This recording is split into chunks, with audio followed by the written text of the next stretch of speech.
Friends, आज हम अपने सेकंड चैप्टर को स्टार्ट करने वाले हैं जिसका नाम है फेडरलिज्म, जिसको हम संघवाद कहते हैं। हमने पिछली क्लासेस में इसके बारे में पढ़ा था कुछ, और हमने बात की थी कि वे more than one level of the government, जहाँ पर सरकार के जो है एक से ज़्यादा सत्र होते हैं, हम उसको संघवाद कहते हैं। जैसे हमारी केंद्र सरकार होती है, उसके बाद स्टेट गवर्नमेंट होती है, ठीक है, सेंट्रल गवर्नमेंट, स्टेट गवर्नमेंट। हमारी जो पावर है, जो पावर शेयरिंग होती है, वो डिफरेंट, मतलब हमारे क्या है कि भी जो अलग अलग ऑर्गन होते हैं, उन ऑर्गन को डिफ़ाइन किया गया है, और ये जो सत्ता है हमने दो अलग अलग प्रकार से क्या है कि लेवल में बांट दी है, ठीक है। तो ये जिस प्रकार से एक सेंट्रल गवर्नमेंट और एक दूसरा आप कह सकते हैं हमारा स्टेट गवर्नमेंट, एक थर्ड हमारा होता है जैसे लोकल गवर्नमेंट होता है, ठीक है। मोटे तौर पर हमने जो फेडरलिज्म पढ़ना वो सिर्फ इस बात को ध्यान में रख के पढ़ना है, जहाँ पर एक से ज़्यादा सतर की जो सरकारें होती हैं, हम उसको क्या कहते हैं, हम उसको संघवाद कहते हैं। तो आज हम इसको स्टार्ट करने वाले हैं, और हम स्टार्ट करते हैं यहाँ से। Let us back on the second task between Belgium and Sri Lanka that we saw in the last chapter. You will be recall that one of the key changes made in the constitution in Belgium was to reduce the power of the central government and to give the power to the regional governments. Regional governments exist in the Belgium even earlier. They had their roles and powers, but all these powers are given to those governments and could be withdrawn by the central government. The change that took place in 1993 was the regional government was given constitutional power that were no longer depend on the central government. Thus Belgium shifted from a unitary to a federal form of the government. तो हम सबसे पहले हम बात करेंगे यहाँ पर हमारे बेल्जियम्स के बारे में। जो बेल्जियम था और श्रीलंका का हमने एग्जाम्पल पढ़ा था लास्ट चैप्टर के अंदर। तो हम सबसे पहले बात करते हैं जो बेल्जियम का संविधान था, तो उसके अंदर क्या था कि जो सेंट्रल गवर्नमेंट की जो पावर थी उसको रिड्यूस कर क्या कर दिया गया था, वो कर दी गई थी, रीजनल पावर गवर्नमेंट को प्रदान कर दी गई थी, ठीक है।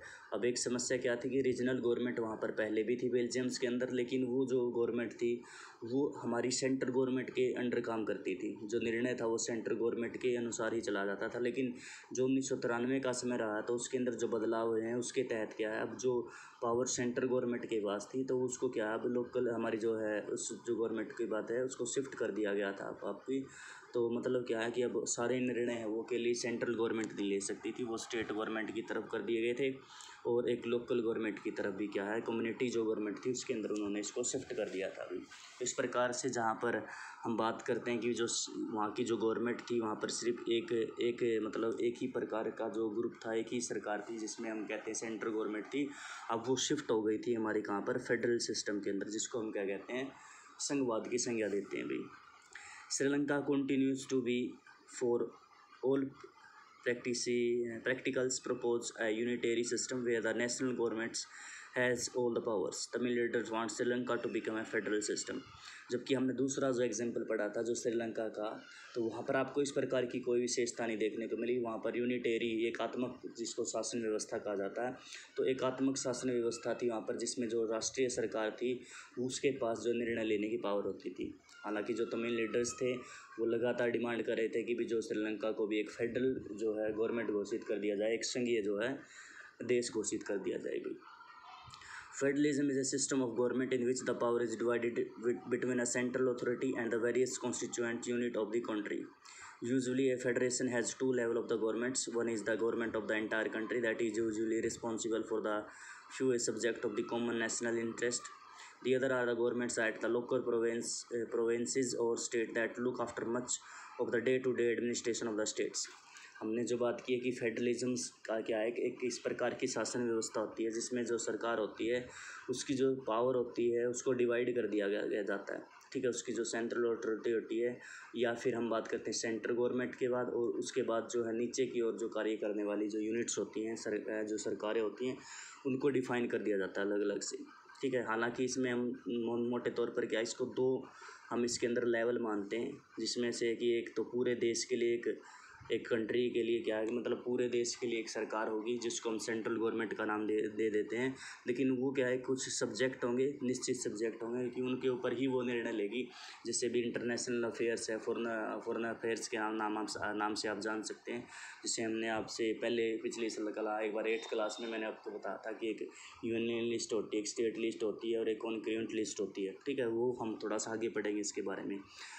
और वो क्या है, एक नेशनल इंटरेस्ट यानी कि राष्ट्रीय जो है मतलब रुचि के बारे में हम बात कर सकते हैं, जो मैंने अभी भी बताया। तो राष्ट्रीय स्तर पर वो सोच रखती है।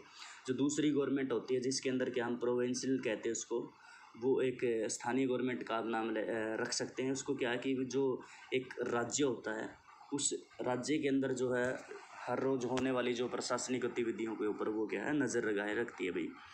Both these level of the government enjoy their power and independence of the others. दोनों अपनी अपनी अलग से सत्ता हैं और अपनी जो है पावर का क्या है बड़े बखूबी से क्या अपना यूज करती हैं भाई। In this sense, federalisms are the constructed with the unitary governments, and the unitary system. Either there is only one level of the government or the sub-units are subordinate to the central governments. उसके बाद यदि हम बात करते हैं federation जो होती है वो बिल्कुल यूनिटरी गवर्नमेंट से बिल्कुल अलग होती है, जिसको हम एकात्मक गवर्नमेंट जो सरकार कहते हैं। जो एकात्मक सरकार का जो सिस्टम होता है उसमें क्या होता है कि भी सिर्फ आपको एक लेवल देखने को मिलेगा कि या सेंट्रल गवर्नमेंट है, या दूसरा हो सकता है कि भी जो डिवाइड तो कर दिया गया है पावर शेयरिंग को, लेकिन मान लीजिए सेंट्रल गवर्नमेंट के नीचे डिवाइड कर दिया गया 2 तरीके से या 3 तरीके से या फिर 1 तरीके से और डिवाइड कर दिया, लेकिन जो फाइनल डिसीजन लेना होता है वो सेंट्रल गवर्नमेंट के पास होता है। तो हम उसको क्या फेडरलिज्म की संज्ञा नहीं दे सकते भी। The central government can pass an order to the provincial or the local governments, but in a federal system the central government cannot order the state government to be the something। जो मैं आपको अभी बात बता रहा कि central government क्या करती है, जो यूनिटरी सिस्टम होता है वो एक नियम पास करती है, ऑर्डर जारी करती है, जो स्थानीय जो सरकारें होती है उनको मानना पड़ता है। लेकिन फेडरल जो स्टेट होती है, संघीय जो शासन व्यवस्था होती है, तो उसमें जो गवर्नमेंट होती है वो इस प्रकार की प्रक्रिया बिल्कुल भी नहीं कर सकती। तो वो क्या ऑर्डर पास नहीं करती सकती, कुछ सीमाएं होती हैं वो निर्धारित की जाती हैं, उनके दायरे में रहकर ही उनको कार्य करना होता है। State government has power of its own for which it is not answerable to the central government. State government के पास अपनी खुद की पावर होती है और ये कोई ज़रूरी नहीं कि उसको क्या है कि वो जवाबदेही हो सेंट्रल गवर्नमेंट के प्रति भी। Both these governments are separately answerable to the peoples. हाँ, हालांकि ये जो गवर्नमेंट्स होती हैं, हम सीधी सी बात है कि जो डेमोक्रेसी है उसके अंदर क्या लोगों द्वारा सरकारें चुनी जाती हैं, इसीलिए क्या कि वो जनता को जवाबदेही होती हैं। वो आपस में क्या कोई ज़रूरी नहीं कि भी आपको स्टेट गवर्नमेंट को उनको जवाबदेही बना पड़े। Let us talk of the some key feature of the federalism. Most important question है अभी इस चैप्टर का कि भी जो है फेडरलिज्म्स की जो फीचर्स होती हैं उनके बारे में बताएं।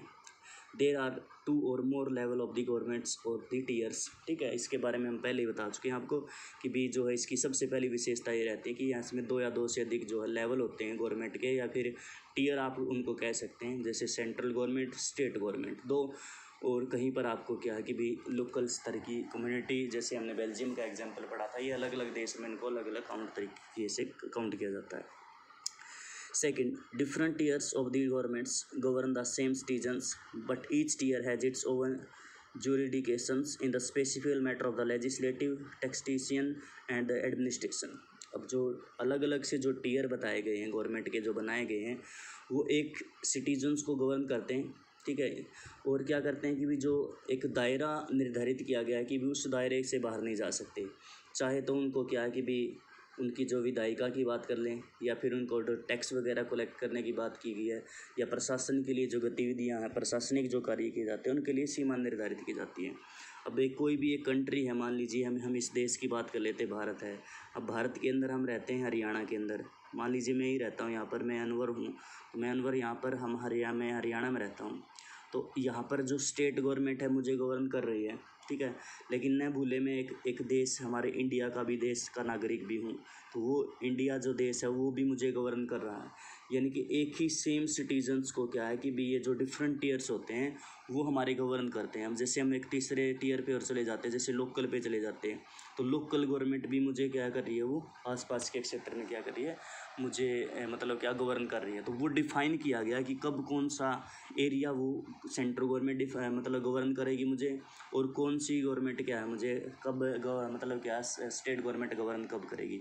मान लीजिए मुझे कहीं पर बात कर लेते हैं हम रक्षा के मामले में बात कर लेते हैं, कोई रक्षा से रिलेटेड है, या मुझसे ही एग्जांपल ले लें, मैं कहीं बाहर जाना चाहता हूँ, तो फ़ॉरेन आप कह सकते हैं, जैसे मुझे विदेश में जाना है, तो ये फ़ॉरेन अफेयर्स हो गए। तो फ़ॉरेन अफेयर्स आपको सभी को पता है ये इंटरनेशनल इश्यूज़ होते हैं, तो नेशनल इश्यूज़ होते हैं सॉरी, तो ये सेंट्रल गवर्नमेंट के पास होते हैं। अब स्टेट गवर्नमेंट के पास आ जाए, जैसे कि मुझे हम बात कर सकते हैं जैसे प्रॉपर्टी टैक्स वगैरह देना होता है मुझे एक, या फिर आप कह सकते हैं मुझे एक राज्य की जो पुलिस होती है तो उसके अंडर में रहकर मुझे कार्य करना होगा, यानी कि कोई गलत काम करता हूँ तो वो मुझे पकड़ के लेके जा सकती है, तो वो गवर्न कर रही है उस समय मेरे को। तो इस प्रकार से क्या है कि भाई अलग अलग से जो टीयर होंगे और अलग अलग से क्या है वो दायरा हमारा होगा भाई। The jurisdictions of the respective levels of the tier of government are specified in the constitution, so the existence and authority of each tier of the government is constitutionally guaranteed। उसके बाद जो ये दायरे निर्धारित किए गए हैं, यानी कि कौन सी गवर्नमेंट मुझे कब गवर्न कर रही है, किसी भी एक क्षेत्र को गवर्न कब करेगी, वो अलग अलग से लेवल्स हैं टीयर गवर्नमेंट के, वो संविधान के द्वारा पहले से निर्धारित किए गए हैं भी। तो वो क्या है हमारी अथॉरिटी हमारी वहाँ पर आपको देखने को मिलेगी। तो गवर्नमेंट क्या है कि भाई हमें क्या करता है, संविधान क्या है वो हमें गारंटी देता है कि भाई जिस प्रकार की जो गवर्नमेंट दी गई है तो किस गवर्नमेंट का कितना अधिकार है वो संविधान उनको लिखित रूप में गारंटी के रूप में वो देता है भाई। नंबर 4 है the fundamental provisions of the constitution can not be unilaterally changed by one level of the government, such changes require the consent of the both the level of the governments।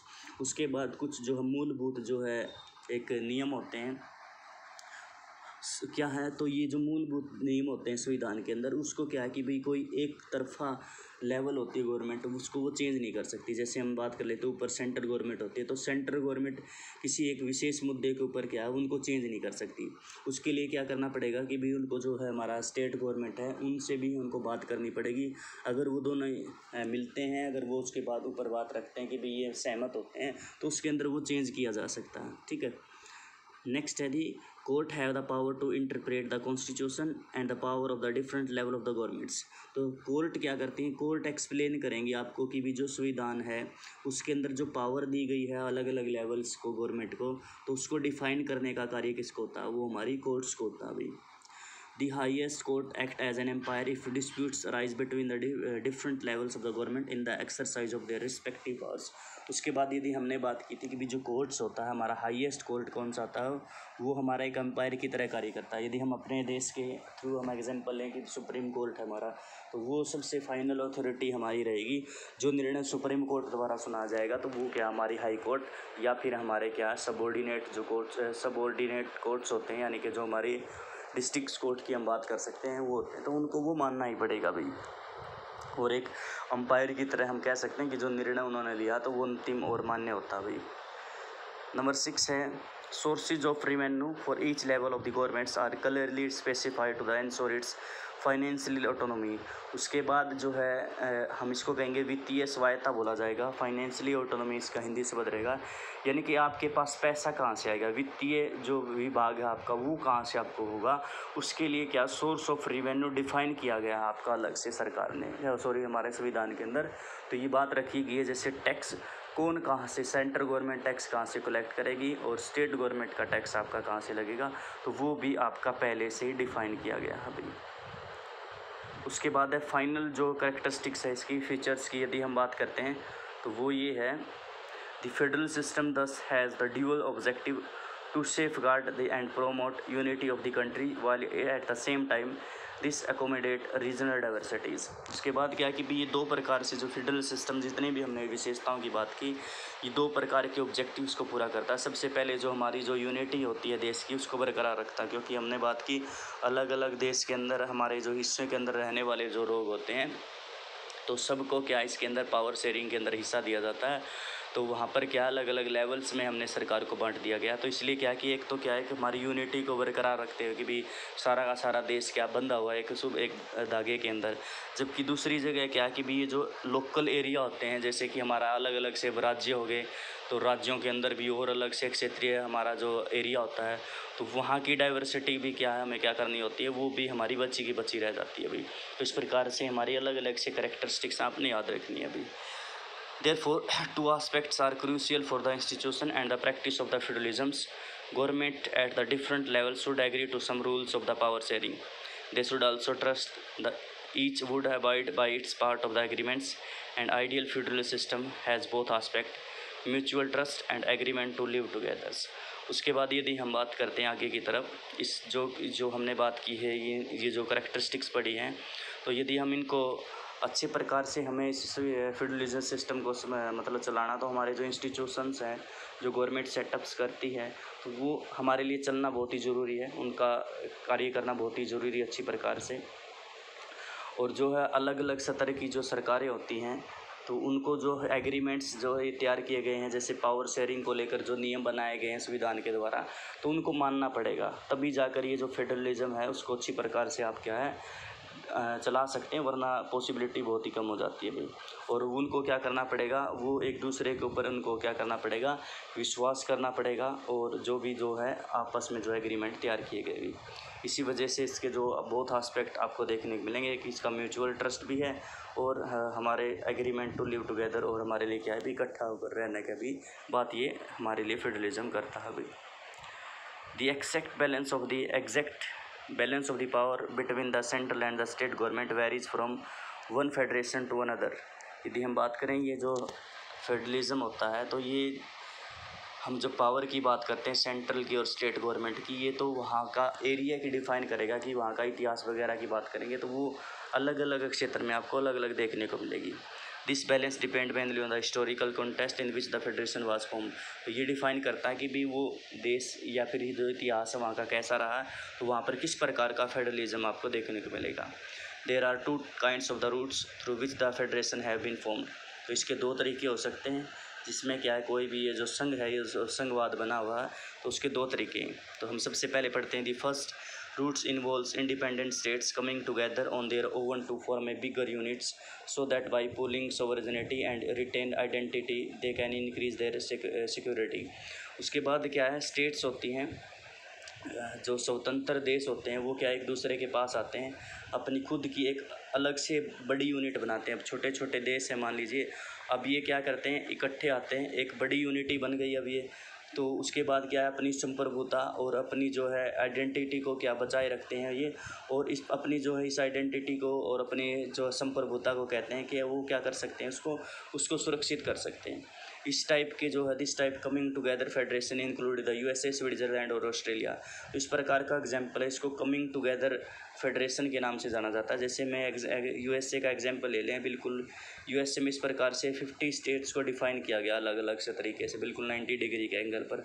तो वो federation बना कर क्या है कि USA बोला गया। जैसे मैं आपको हमेशा बताता हूँ, यूएसए को जब पढ़ेंगे ना आप, यूनाइटेड स्टेट्स बोला जाता है, स्टेट्स, ये प्लूरल होता है। स्टेट्स का मतलब बहुत ज़्यादा स्टेट्स आपको देखने को मिलती हैं। यूनाइटेड स्टेट्स ऑफ अमेरिका यानी कि 50 के आसपास इसके 50, जहाँ तक मैंने पढ़ा है, जब तक मैंने पढ़ा इसको 50 स्टेट्स इसके अंदर इंक्लूड की गई थी भी। स्विट्जरलैंड और ऑस्ट्रेलिया भी है, जैसे तस्मानिया का क्षेत्र इसके अंदर इंक्लूड किया गया है, ठीक है। दक्षिण ऑस्ट्रेलिया, विक्टोरिया है, तो अलग अलग से पोर्शन है। स्विट्जरलैंड के बारे में मुझे इतना कोई इन्फॉर्मेशन नहीं है, लेकिन मुझे इन दो कंट्रीज़ के बारे में इन्फॉर्मेशन थी, वो मैंने आपको बता दी। In the first category of the federation all the constitute states usually have equal power and are stronger vis the federal governments. उसके बाद यदि हम बात करते हैं कि भी जो है इस प्रकार की कैटेगरी के अंदर जो फेडरेशन का निर्माण किया जाता है, तो प्रत्येक स्टेट्स यानी कि अब अलग अलग कंट्री हैं, तो सभी को क्या बराबर के राइट्स दिए जाते हैं, ठीक है। जो प्रत्येक जो जितनी जो सेंट्रल गवर्नमेंट पावरफुल रहेगी हमारी, उसके अंदर हम बात कर सकते हैं कि हमारी जो स्टेट गवर्नमेंट है आपको ये, वो भी आपको इसी प्रकार से क्या है सेम मतलब क्या पावर आपको उनके पास देखने को मिलेगी। The second route is where a large country decided to divide its power between its constituent states and the national governments। जो दूसरा तरीका है जिसमें क्या है कोई बहुत बड़ा एरिया होता है, जिसमें एक बड़ा देश वो क्या है अपने जो राज्य होते हैं उन राज्यों के अंदर क्या है पावर को शेयर कर देता है। अभी India, Spain and the Belgium are example of the kinds of holding together federation. इसमें हमारे भारत, स्पेन और बेल्जियम का नाम हमारे एग्जाम्पल आता है, जिसमें हम कहते हैं इसको होल्डिंग टुगेदर फेडरेशन के नाम से जाना जाता है। अभी in the second category the central government tends to be the more powerful vis the states. अब इसमें थोड़ी सी दिक्कत ये है कि भी जो सेंट्रल गवर्नमेंट है ये माना जाता है कि भी ये थोड़ा सा पावरफुल होती है, लेकिन हम ये नहीं कहेंगे स्टेट्स बिल्कुल ही कमज़ोर होती है, लेकिन थोड़ी सी जो सेंट्रल गवर्नमेंट होती है उसके पास अथॉरिटी वो ज़्यादा होती है। Very often different constituent unit of the federation have unequal power, some units are guaranteed special powers. जो अलग अलग से जो यूनिट बनाई जाती हैं उनके पास जो अपनी अलग अलग से पावर होती है, लेकिन वो आपकी वो बराबर नहीं देखने को मिलती। खासकर ये जो दूसरे यूनिट की बात कर रहे हैं, और सबके जो है क्या अपने अपने जो स्पेशल जो पावर उनको दी गई है, ठीक है। अलग अलग पावर है, स्पेशल पावर दी गई है, लेकिन क्या सबको बराबर की पावर वहाँ पर नहीं दी गई है भाई। बस भाई आज के लिए इतना ही काफ़ी हमारे लिए, बहुत लंबा हो गया, लेकिन पढ़ते हुए बहुत मज़ा आया इसके बारे में, व्हाट इज़ ए फेडरलिज्म, और हमने बात की इसकी करैक्टरिस्टिक्स की, तो आप लोग इसको याद करेंगे भाई।